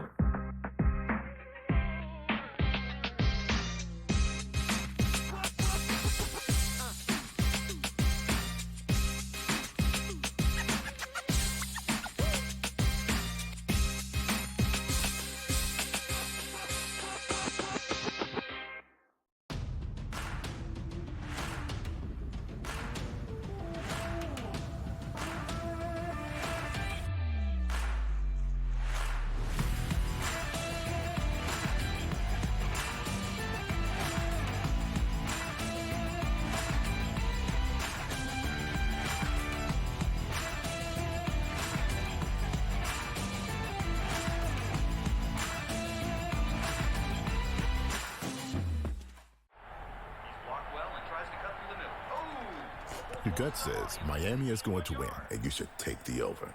Your gut also said your NFT selfies would only go up in value. They didn't. But your head is on SportsGrid and knows the QB is in concussion protocol. The backup has a 45 QBR against the zone coverage. The New York D has the most sacks in the league. So yeah, trust your head. It's smarter to be on SportsGrid. I have no idea how to categorize what Mavericks GM Nico Harrison pulled off, Joe. All I know is that he shipped off Luka Doncic without telling Luka about it. If you thought conditioning was a problem for Luka, wait until you get a load of Anthony Davis tripping over air and then missing 40 games because he's like Glass Joe. The Early Line. Only on SportsGrid.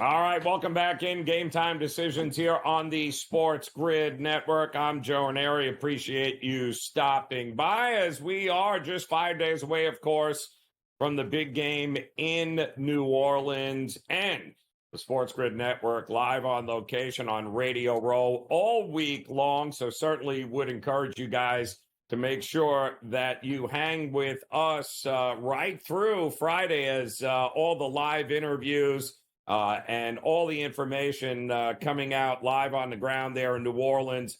Pretty valuable as the market continues to move. Only this time we're starting to see some Philadelphia Eagle money hit the marketplace right now, as starting to see ones popping up throughout.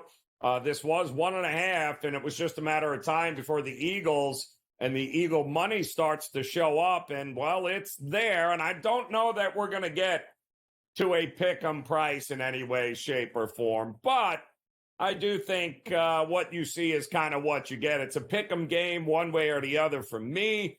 Let's see what our good friend George Kurtz thinks about this game, because the market has it priced pretty much, George, just as if it's a pick-em. Although I will say, if you remember a couple of years ago when these two teams played, it was the same thing. Kansas City was a 2-point favorite during the week. Then all of a sudden that Philly money kept rolling in and they went off as a 2.5-point favorite, Philly. And the line flipped. Didn't work in their favor, but kind of feels like we're starting to see that same thing here a couple of years later. But to me, it's still a pick 'em. What do you think we're going to get in this game? Yeah, I mean, I agree with you. Here in New York, we still have it 1.5 for Kansas City, but I think it goes down to a point, maybe even a half. I don't think it'll get to pick them as far as the spread's concerned here on the money line. I mean, I just look, from my head, you look at it. I understand you're not going to make money betting against Patrick Mahomes in Kansas City. I get it. But really, outside of Mahomes, what position group is Kansas City better at than Philadelphia? Kicker? All right, I'd rather have Butker over Elliott, but that's it. Every other group is to Philadelphia's advantage here. Philadelphia, they're not going in, nervous. I don't think they're going in nervous this time. Well, first time at the Super Bowl, they were there 2 years ago. Pretty much the same group here. Not everyone, of course, but pretty much the same group. So I don't think they'll make, not that they made a lot of mistakes the first time, but I don't think they'll make any mistakes here. I think they'll play better here. I think it's going to be a close game. But listen, I'm the Cowboy fan. I don't want Philadelphia to win, okay? I want Kansas City to win. Let Mahomes go chase Brady. But everything in my head tells me Philadelphia is the better team. Kansas City has lived on, I guess making big stops when it mattered. We all know the refs may have played a hand in it this year. I think this is where it runs out. Now I'll be the first person to tell you, I said that last week in the championship game as well. I thought Buffalo would win that. I said, you don't win money betting against Mahomes, Andy Reid, and the Kansas City Chiefs. But that being said, I'm going to do it again. My money's on Philadelphia. Yeah, it feels like certainly you can make the argument that maybe the wrong team is favored here, in Philadelphia throughout the year has certainly shown an ability to be able to get this done, if anybody can, against Patrick Mahomes and company. But I also, the thing that worries me about Kansas City is that there's no running game. There's consistent running game. Nothing we can count on, George. You're going to bet Kareem Hunt and a hurt Isaiah Pacheco, who's not even close to being 100%. He's not even the lead back. So if we can't rely on the running game, what can we rely on? And I think maybe it's Patrick Mahomes throwing the ball a lot in this game. Yeah, you sort of led into my prop bet here. My favorite prop bet is Pat Mahomes. Now, when I got it, it was over 35.5 attempts. That was a week ago. It was on Monday. I'm actually a little surprised that it hasn't gone up to, it's 36.5 now. I'm a little surprised it hasn't gone up higher than that. You already said it. I don't think the Chiefs are going to be able to run the ball they can't run the ball anyway. But now you're against a very good Eagles front here. I don't think Pacheco and Hunt do much damage at all here. I don't mind, by the way, taking the over 20.5 yards for Hunt. You want to take it over there, go ahead. But I think it's going to be Mahomes, maybe short passes. That's going to be their run game. Little short passes is what Mahomes has done all year long anyway. I think he leads Earth here in throwing the ball short here. So, yes, I think he's going to get over. It's 36.5 now. I got it over 35.5. And once again, he's going to drop back 40, 45 times here. He's going to have to run some of those. He once again, and something else he does anyway. He's not Lamar Jackson. All right. He's not Josh Allen, but he does run the ball and he runs it well. I think he gets over his 28.5 rushing yardage also. What are you thinking, though? Anytime touchdowns are interesting here. I see that you like Jalen Hurts and the tush push. How do you not? But who are some of the other guys you think that might be finding pay dirt? Obviously, the whole world seems to think Kelsey is finding the end zone here. Who else would you look at here for an anytime TD? Yeah, Hurts is the easy one because you set the tush push here, and it's the same price now, minus 115. And I got it at minus 115. It actually went down to minus 110 maybe last Wednesday, Thursday. Now it's back up to minus 115 here. So I think Hurts is going to get in the end zone here. It's the tush push. It just can't be stopped here. Is Barkley going to get in? Yeah, more than likely, and I'm going to pay that price. It wouldn't be one of my favorite bets here. It's minus 190. But I think he gets in the end zone. I'd be surprised if he doesn't. I think the Chiefs are going to sell out to stop Barkley, right? And force Hurts, and not that Hurts can't do it, but force Hurts to beat them through the air. I think they'll keep A.J. Brown in check. I can see Dallas Goedert having a big game here. All right, so I think Goedert's another person you might want to look at as far as his reception total, maybe his yards, getting the end zone. You can go in that direction there as well. The Chiefs is tougher. I'm sure everybody loves Kelsey. Getting plus money on that as well. Fine. We could go to Xavier Worthy. That's minus plus 150. He may have become their number one receiver last week, right? Against Buffalo, 2 weeks ago against Buffalo. He looked really good there. Some of that's rubbing it into Buffalo for, they pretty much traded Worthy to the Chiefs there with a draft pick swap here. So I can see Worthy getting in the end zone as well. Anybody else, you're just guessing here. All right, DeAndre Hopkins, God bless you, good luck. Yep. All right, Marquise Brown, same thing. I can't go that direction. Noah Gray, someone like that here. No. But I will have a place. I'm going to have it on Barkley. Hurts is a definite. Sure, I'll go with Kelsey and everybody else with Taylor Swift and all this going on there. I don't mind here. Xavier Worthy is probably the one guy that I don't think we're talking about enough. I'll give a shot on him too. Remember, Mahomes may throw the ball short a lot, but he will take a couple of deep shots with Xavier Worthy in this game. And they always like to run that end around inside the 20. Everybody knows it's coming, but generally it still works. Yeah. Well, put the ball in the hands of your playmakers. It's not that difficult here. And I think both these coaches understand that. So expect Worthy, expect Saquon, expect those guys to get it done here.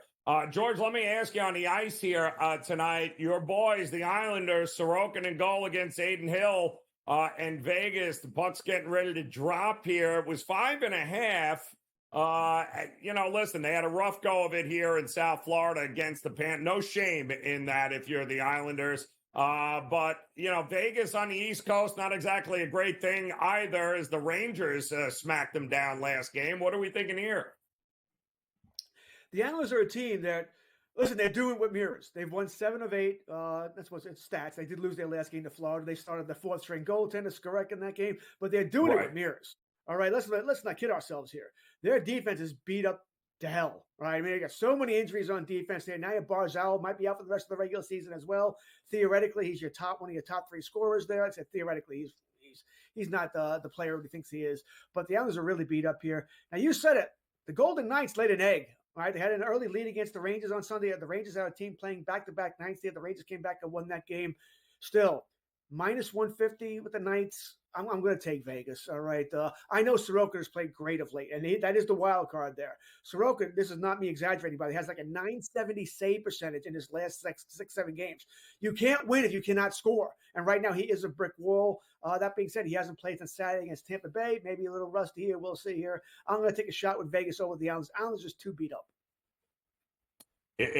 We've seen those hot goaltenders carry teams before, and that's exactly what's happening with the Islanders, man. My goodness, has he been good. Hopefully, and get a little bit healthier before it's all said and done. But a lot to look forward to here still on the ice as the NHL in full effect. And we actually have a couple of games on Sunday, too, so maybe a couple of cross-sport chalky parlays for George Kurtz coming on Sunday. We'll have more when Game Time Decisions continues here on the Grid.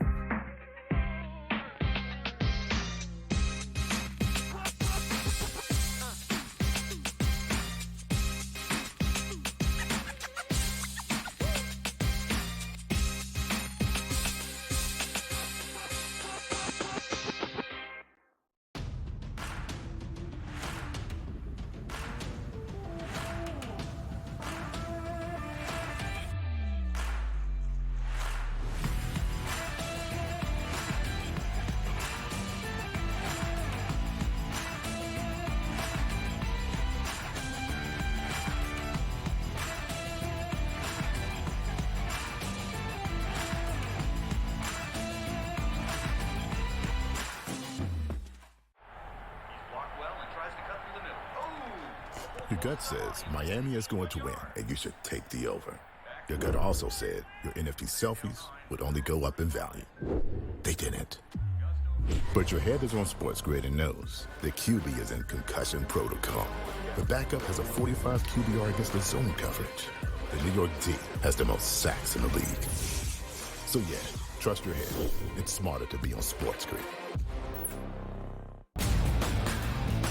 I have no idea how to categorize what Mavericks GM Nico Harrison pulled off, Joe. All I know is that he shipped off Luka Doncic without telling Luka about it. If you thought conditioning was a problem for Luka, wait until you get a load of Anthony Davis tripping over air and then missing 40 games because he's like Glass Joe's. The Early Line.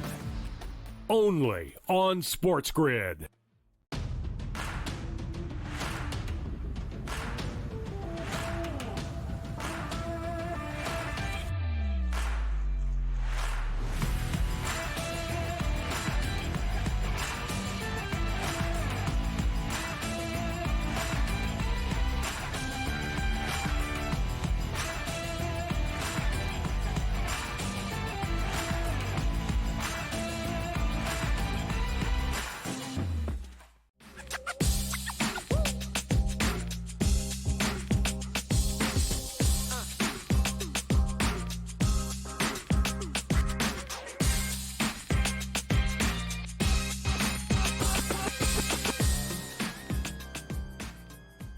All right, welcome back in. Game Time Decisions here on the Sports Grid Network. A very happy Tuesday to you as pretty decent slate of games in the association tonight. We got 4 games going off right now, including the Knicks and the Raptors. They just started underway in Toronto. Dallas and Philadelphia doing some battle right now, 40-38 in that one, about 8.5 to go. And, of course, the game of the night is the Celtics and the Cavs. They are just underway there with the Cavs with a slight lead early in that one. We welcome in our good friend Tom Vecchio here, and we still have 3 games coming up tonight and 3 interesting ones, especially when you consider the Chicago Bulls, who, I mean, you know, what else can you say? Just sell the team at this point here, Reinstar. If you're not going to invest in quality play, might as well just sell the team.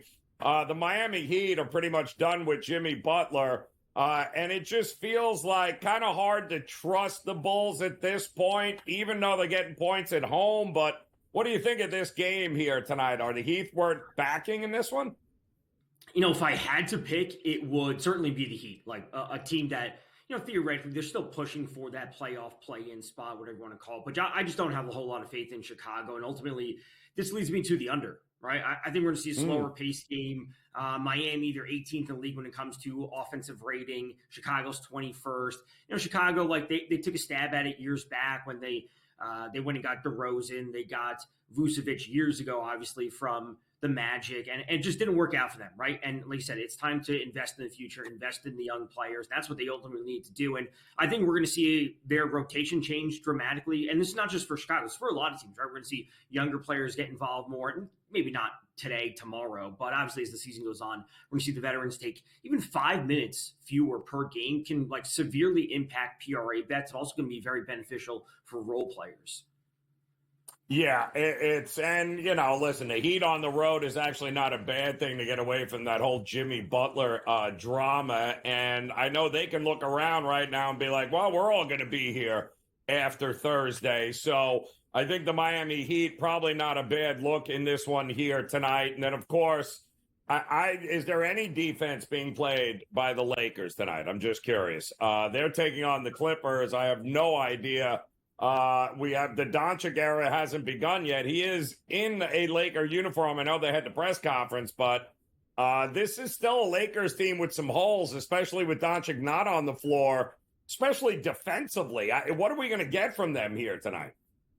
So I think that's the big question. Like Luke is on the court, or when he's on the court, whenever that might be, like we know what their offense can probably do. But that's really not the question that everyone wants to know. It's like, what are they going to put up on the defensive end, like you said? So, first and foremost, there's a massive, massive hole in the Lakers' overall production, let's call it, when it comes to rebounding. Their leading rebounder was traded away.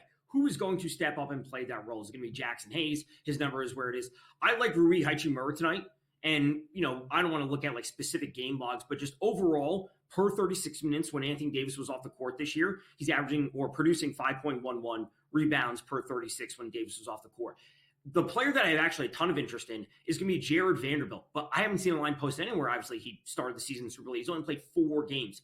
This is an insane number, but he's producing 17.29 rebounds per 36 when Davis is off the court. That is 4 games and a 41-minute sample size. That is insanely small for the NBA. I understand that. But once those lines start getting posted, as I'm assuming he sees an increase in minutes just because they need someone out there. He's 6'8", right? They need a body out there to rebound since Davis is not there anymore. Vanderbilt lines are going to be very interesting.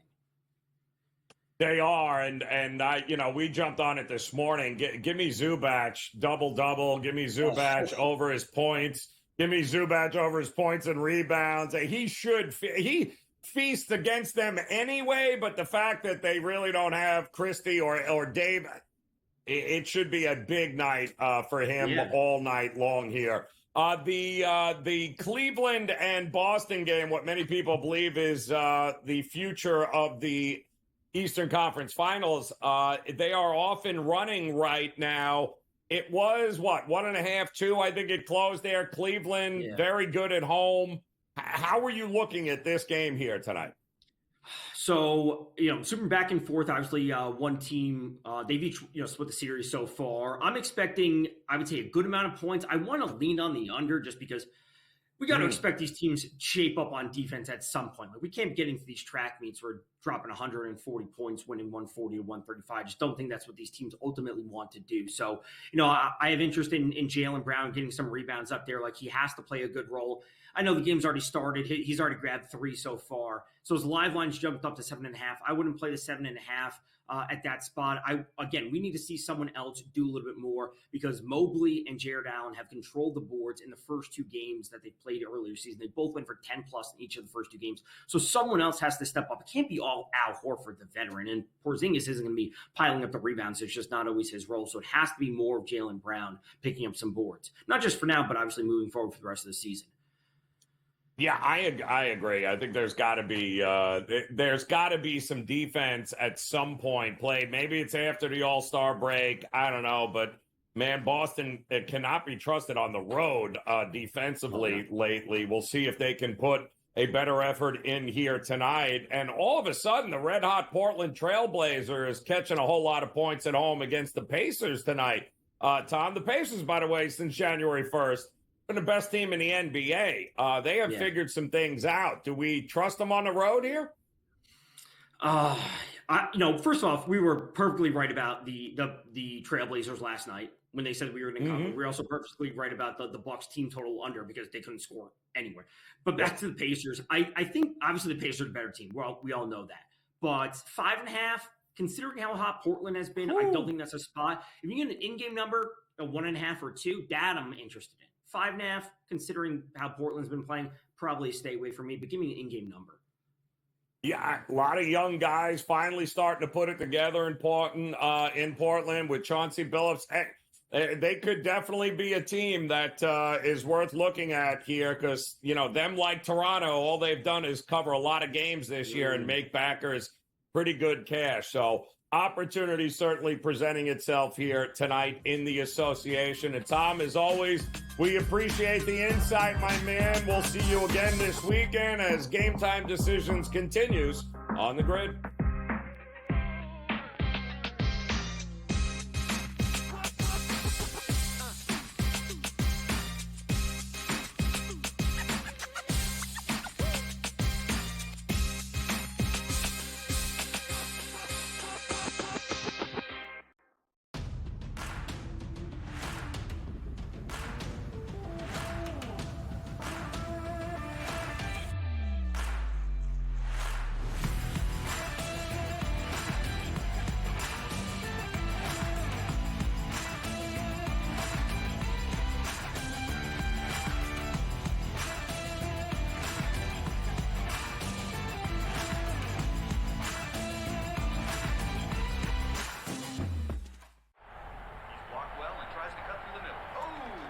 Your gut says Miami is going to win, and you should take the over.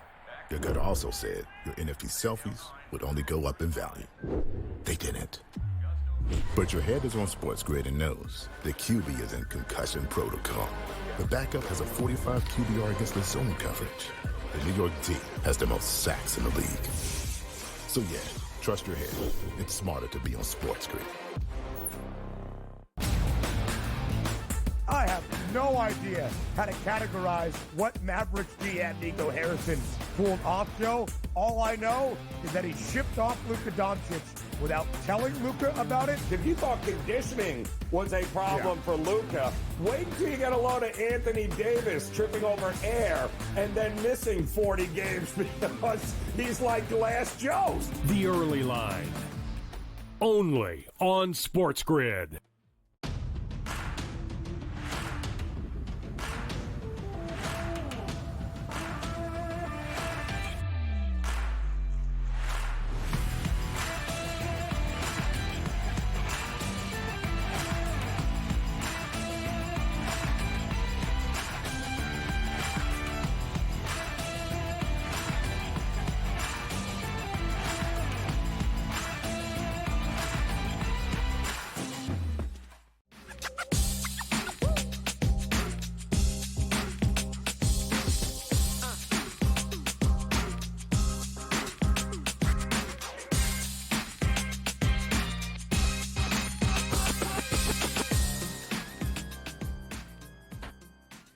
All right, welcome back in Game Time Decisions here on the SportsGrid Network. I'm Joe Raineri, and we get ready to close out this edition here as we all get ready for the big game on Sunday. And, of course, we'll have nothing but live content on the ground from New Orleans all week long as we've got our very best on location on Radio Row, getting all the interviews with all the guys that you want to hear from. So definitely worth keeping it here on the SportsGrid Network right up through the week here. And, of course, a very special edition of In-Game Live Pro Football Today on Sunday.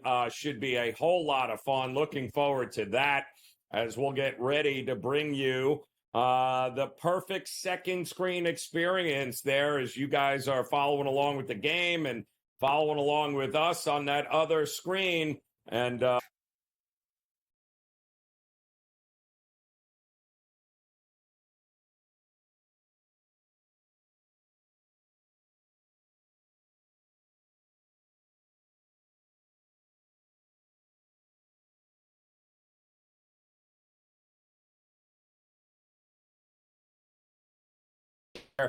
is it St. John's time with Rick Pitino finally to get it done? That game should be a whole lot of fun to watch the final 15 minutes of. And you also have Vandy going toe-to-toe with the University of Florida. Florida's best player, by the way, is out for this game here tonight. However, we've got a 36-35. Vandy up 1 in Gainesville here at the half. So great opportunities for second half bets coming your way. Not to mention, let's not forget, we got plenty of great games still coming up here, including Oklahoma State at Houston. Will Houston exact a little frustration out on the Cowboys at home after losing in overtime to Texas Tech? I have my doubts with that one, especially at that number at 21.5 here tonight. Also, Xavier at home coming up at the bottom of this hour here, taking on Georgetown. They, too, laying a pretty big number, 8 right now. We're seeing Xavier, boy, they've been playing some pretty good basketball in Georgetown while finding it hard to get any consistent offense for Coach Ed Cooley and company here. Feels like an under might be happening in that game. And then, of course, top of next hour, Indiana and Wisconsin, a Big Ten battle. Is Mike Woodson on his way out? What in the world is happening with Indiana? They are getting 8.5. They were getting 10. And Wisconsin, who certainly has created a different vibe there on this team, much more up-tempo, much more high scoring. The entire Big Ten conference, in fact, not your grandpa's Big Ten anymore. A lot more points, a lot more overs. And could we be heading that direction here tonight with Indiana and Wisconsin? 151.5 is the total there. And then, of course, get ready for Baylor, Texas Tech, as two teams coming off huge wins on Saturday, upset wins. They both can't be in for a letdown, right? Somebody has got to win that game. Well, we'll see exactly who that is. That's coming up 9 o'clock Eastern time. Also, a little late night degenerate special here tonight. Arizona State, 10 o'clock Eastern time, taking on K-State. Kansas State, of course, that huge upset win against Iowa State in Iowa State. Are they in for a letdown? I think the answer is yes. And BYU at home getting ready to take on Arizona. This is, I think, the 4th road game now over the last 6 for Arizona. They could be in altitude, a little road weary tonight.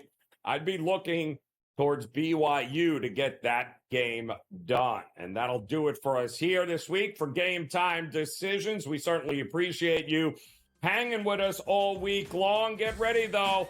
A little in-game live coming your way to continue with tonight's actions. We'll see you again real soon here on Game Time Decisions.